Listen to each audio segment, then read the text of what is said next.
Assalamualikum everyone, welcome back to my channel. আজকের পর্বে আপনাদেরকে তৈরি করে দেখাবো বাংলাদেশি রেস্টুরেন্ট স্টাইলে তৈরি মেক্সিকান নাচোস।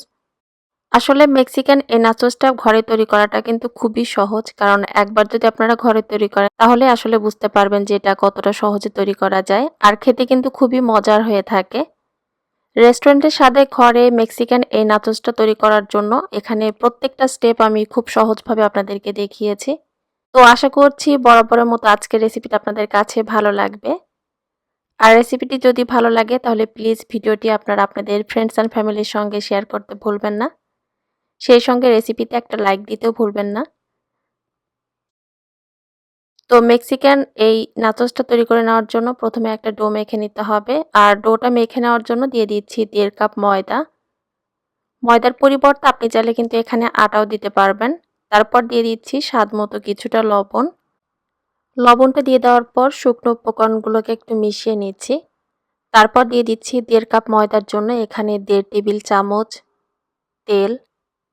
তেলটা দিয়ে দেওয়ার পর এখন সমস্ত উপকরণ হাত দিয়ে খুব ভালোভাবে একটু মেখে নিতে হবে। তো তেলটা দিয়ে ময়দার সঙ্গে ভালোভাবে মেখে নেওয়ার পর এখন নরমাল তাপমাত্রায় থাকা পানি অল্প অল্প করে দিয়ে একটা ডো মেখে নিচ্ছি। আর এখানে ডোটা ঠিক তৈরি করতে হবে রেগুলার রুটি বা পরোটার জন্য আমরা ঠিক যেভাবে ডো মেখে নিই, ঠিক সেরকমভাবে এখানে নাচোসের জন্য একটা ডো মেখে নিতে হবে। তো ডোটা মেখে নেওয়া হয়ে গিয়েছে। এখন এটা আমি রেস্টে রেখে দিচ্ছি 15 মিনিটের জন্য। ডোটা রেস্টে থাক, এরই ফাঁকে চলে যাচ্ছি চিকেন ম্যারিনেট করতে। এখানে বোনলেস চিকেন আমি ছোট ছোট কিউব করে কেটে নিয়েছি। আসলে নাচোসের জন্য এখানে মুরগির মাংসটা কিন্তু খুব ছোট করে কেটে নিতে হবে। 1 কাপের মতো মুরগির মাংস এখানে নিয়েছি। তারপর দিয়ে দিচ্ছি স্বাদ মতো কিছুটা লবণ। মরিচ গুঁড়ো দিয়ে দিচ্ছি এখানে 1/2 চা চামচ, বা আপনারা আপনাদের টেস্ট অনুযায়ী এখানে দিবেন। ধনিয়া গুঁড়ো দিয়ে দিলাম 1/2 চা চামচ। আদা রসুনের পেস্ট দিয়ে দিচ্ছি 1 চা চামচ। সয়া সস দিয়ে দিচ্ছি 1 চা চামচ। টমেটো সস দিয়ে দিলাম 1 চা চামচ। জিরা গুঁড়ো দিয়ে দিলাম এখানে 1/2 চা চামচ। কর্নফ্লাওয়ার দিয়ে দিচ্ছি 1 চা চামচ। কর্নফ্লাওয়ারটা যদি হাতের কাছে না থাকে তো না দিলেও কিন্তু হবে, কোনো সমস্যা হবে না। আর এখানে চিকেনটা ম্যারিনেট করার জন্য সয়া সস, টমেটো কেচাপ এগুলো দিয়েছি। যদি হাতের কাছে না থাকে তো আপনারা চাইলে সেগুলো বাদ দিয়েও কিন্তু এটা রান্না করতে পারেন, কোনো সমস্যা হবে না। তবে দিলে একটু টেস্ট বেশি ভালো আসে। তো আমার হাতে সময় ছিল না জন্য চিকেনটা আর আমি ম্যারিনেট করে রাখলাম না, সরাসরি এটা ভাজার জন্য দিয়ে দিলাম 1 চা চামচের মতো তেল। তারপর মুরগির মাংসটা দিয়ে দিলাম। এখন মুরগির মাংসটা দিয়ে দেওয়ার পর মিডিয়াম লো আঁচে কিছুক্ষণ নেড়েচেড়ে মুরগির মাংসটাকে এখানে ভেজে নিতে হবে। আর মুরগির মাংস এখানে ভাজার জন্য কিন্তু বাড়তি কোনো পানি দিতে হবে না। মানে কিছুক্ষণ এটা ভাজার পর দেখবেন যে মুরগির মাংস থেকে এক্সট্রা একটু পানি উঠবে, আর সেই পানিতেই মাংসটা ভালোভাবে সেদ্ধ হয়ে যাবে। তো মুরগির মাংসটা ভাজা হয়ে গিয়েছে, এখন এটা আমি চুলা থেকে নামিয়ে নিব। তারপর চলে যাচ্ছি একটা হোয়াইট সস তৈরি করতে। একটা প্যানে দিয়ে দিলাম প্রথমে 1 টেবিল চামচ বাটার। অবশ্যই চেষ্টা করবেন তেলের পরিবর্তে এখানে বাটারটাই দিতে, কারণ বাটার দিলে টেস্ট এবং ফ্লেভার দুটোই ভালো আসবে। বাটারটা সম্পূর্ণরূপে গলে যাওয়ার পর এখন দিয়ে দিলাম 1.5 টেবিল চামচ ময়দা। ময়দাটা দিয়ে দেওয়ার পর চুলার আঁচটা লো থেকে সামান্য পরিমাণ বাড়িয়ে কিছুক্ষণ সময় নিয়ে অনবরত নেড়েচেড়ে বাটারের সঙ্গে একটু ভেজে নিচ্ছি। এতে করে দেখবেন যে ময়দার যে একটা কাঁচা স্মেল আছে সেটা চলে যাবে। প্রায় 3 থেকে 4 মিনিটের মতো সময় নিয়ে চুলার আঁচটা কমিয়ে ময়দাটা আমি বাটারের সঙ্গে ভালোভাবে একটু ভেজে নিয়েছি। এরপর দিয়ে দিচ্ছি এখানে 1 কাপ তরল দুধ। আর তরল দুধটা যখন দিবেন চেষ্টা করবেন চুলার আঁচটা একদম লোতে রাখতে। তো তরল দুধটা দিয়ে দেওয়ার পর একটা হ্যান্ড হুইস্কের সাহায্যে সঙ্গে সঙ্গে এটা খুব ভালোভাবে মিশিয়ে নিতে হবে, যেন একটা স্মুথ ব্যাটারের মতো এটা তৈরি হয়, কোনো ধরনের লাম্পস না হয়। যখন ময়দাটা তরল দুধের সঙ্গে খুব ভালোভাবে মিশে যাবে তারপর চুলার আঁচটা মিডিয়াম লোতে রেখে অনবরত নেড়েচেড়ে এখানে হোয়াইট সসটা তৈরি করে নিতে হবে। সসটা যখন একটু ঘন হয়ে আসবে সেই পর্যায়ে দিয়ে দিচ্ছি স্বাদ মতো কিছুটা লবণ। তারপর দিয়ে দিচ্ছি এখানে হাফ টেবিল চামচ চিনি। গোলমরিচের গুঁড়ো দিয়ে দিলাম এখানে হাফ চা চামচ। রসুনের পাউডার দিয়ে দিলাম এখানে হাফ চা চামচ। তারপর সবকিছু আবারও একত্রে খুব ভালোভাবে একটু মিশিয়ে নিচ্ছি। রসুনের গুঁড়োটা যদি না থাকে তাহলে আসলে বাদ দিবেন, তবে রসুনের পাউডারটা দিলে এর টেস্ট খুব ভালো আসে। আর সসটা কিন্তু একটু পাতলা থাকতেই এটা চুলা থেকে নামিয়ে নিতে হবে, কারণ এটা যেহেতু ময়দা দিয়ে তৈরি করা, সেক্ষেত্রে এটা ঠান্ডা হয়ে যাওয়ার পর আরও বেশ টেনে আসবে।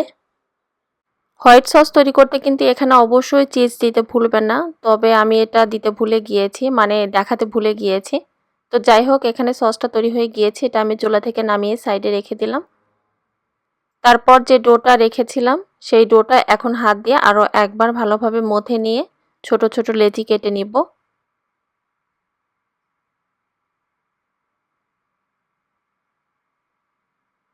তো ছোট ছোট ভাগের লেচিগুলো কেটে নেওয়ার পর এখন চলে যাচ্ছি ছোট করে রুটি বেলে নিতে।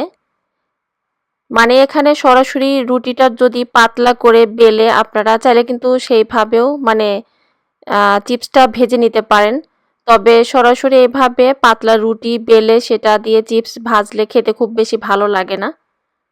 আর এইভাবে যদি প্রথমে আপনারা স্প্রিং রোলের যে শীট তৈরি করা হয় সেইভাবে শীট তৈরি করার পর যদি সেটা দিয়ে চিপসটা ভাজা হয় তো এটা আসলে অনেক বেশি মুচমুচে হয় আর খেতেও বেশি ভালো লাগে।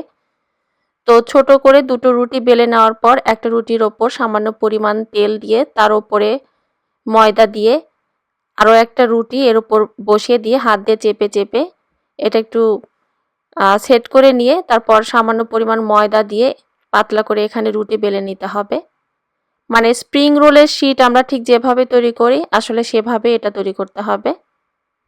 আর রুটিটা এখানে মানে রুটির সব জায়গায় যেন সমান হয় সেভাবে এখানে রুটিটা বেলতে হবে। আর কতটুকু পাতলা করে রুটিটা বেলে নিয়েছি সেটাও দেখালাম। এরপর চলে যাচ্ছি রুটিটা হালকাভাবে তাওয়ায় সেঁকে নিতে।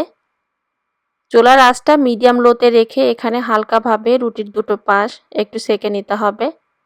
আর রুটিটা ভাজার সময় একটু খেয়াল রাখবেন রুটির যে সাইডের অংশগুলো আছে সেগুলো যেন একটু ভালোভাবে সেঁকে নেওয়া হয়, তা না হলে কিন্তু এটা মানে দুটো রুটি যখন আলাদা করতে যাবেন তখন আর এটা সহজে আলাদা হবে না, মানে আলাদা করতে গেলে দেখা যাবে যে এটা ছিঁড়ে যাচ্ছে। তো দুটো পাশ হালকাভাবে আমি সেঁকে নিয়েছি, এটা এখন তুলে নিচ্ছি।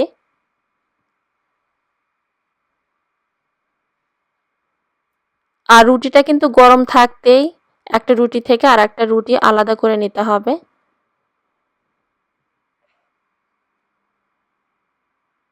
তো এই রুটিটা আমি আলাদা করে নিলাম। ঠিক এরকমভাবে আমি বাকি যে রুটিগুলো আছে সেগুলো একই রকমভাবে এখানে হালকাভাবে সেঁকে নিব। তারপর গরম থাকতে এটা আলাদা করে নিতে হবে। সবগুলো রুটি এখানে আলাদাভাবে সেঁকে নেওয়ার পর তারপর এখানে একটা গোল কোনো কিছু দিয়ে আমি কেটে নিয়েছি। যেহেতু রুটির সব জায়গায় সমান হয়নি, তো চিপসগুলো দেখতে যেন সুন্দর লাগে সেই জন্য গোল কোনো একটা কিছু দিয়ে এটা কেটে নিলে দেখতে ভালো লাগবে। তারপরে এখানে নাচোস চিপসের শেপে এখানে আমি আসলে এগুলো কেটে নিচ্ছি।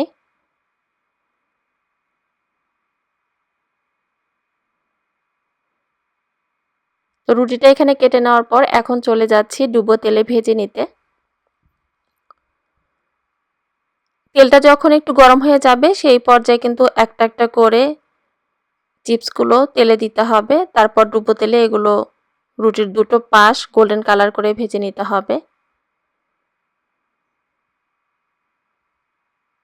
তো চিপসগুলো এখানে ভাজা হয়ে গিয়েছে আর খুব সুন্দর একটা গোল্ডেন কালারও চলে এসেছে। এখন তেল ঝরিয়ে এটা আমি রেখে দিচ্ছি।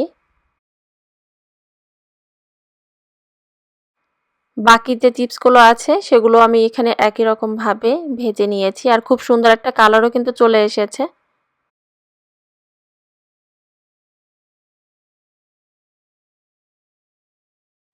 এখন হোয়াইট সসের সঙ্গে দিয়ে দিচ্ছি 1 টেবিল চামচ সাওয়ার ক্রিম। আমার কাছে মনে হয় এই সসটার সঙ্গে যদি সাওয়ার ক্রিমটা দেওয়া হয় তাহলে খেতে অনেক বেশি ভালো লাগে। তবে আপনাদের হাতের কাছে না থাকলে না দিলে হবে, তবে যদি থাকে অবশ্যই দিতে ভুলবেন না। তো সসটা তৈরি করা হয়ে গিয়েছে। এখন এই সসটা এই ধরনের একটা কেচাপের বোতলে আমি নিয়ে নিচ্ছি।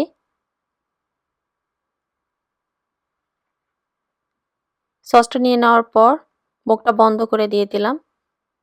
তো হোয়াইট সসের সঙ্গে লাগবে হচ্ছে টমেটো সস। এরপর একটা প্লেটে আমি এটা সাজিয়ে নিচ্ছি, আর এটা সাজাচ্ছি কিভাবে আপনারা একটু দেখলেই বুঝতে পারবেন। প্রথমে চিপসটা প্লেটে নিয়ে নেওয়ার পর ওপর দিয়ে দিয়ে দিচ্ছি রান্না করে রাখা মুরগির মাংস। তারপর দিয়ে দিলাম হোয়াইট সসটা। এখানে হোয়াইট সসটা একটু বেশি দিলে কিন্তু খেতে ভালো লাগে বেশি। তারপর দিয়ে দিলাম কিছুটা টমেটো সস।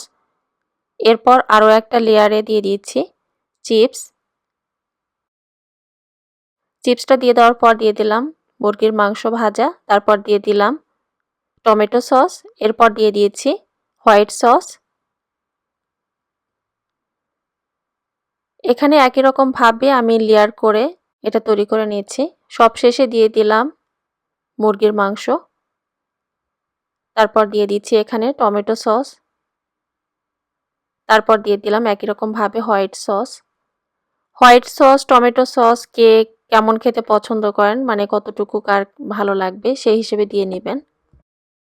তো তৈরি হয়ে গেল বাংলাদেশি রেস্টুরেন্ট স্টাইলে তৈরি মেক্সিকান নাচোস।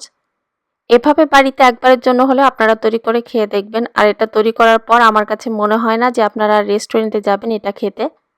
আশা করছি আজকের রেসিপিটি ভালো লেগেছে।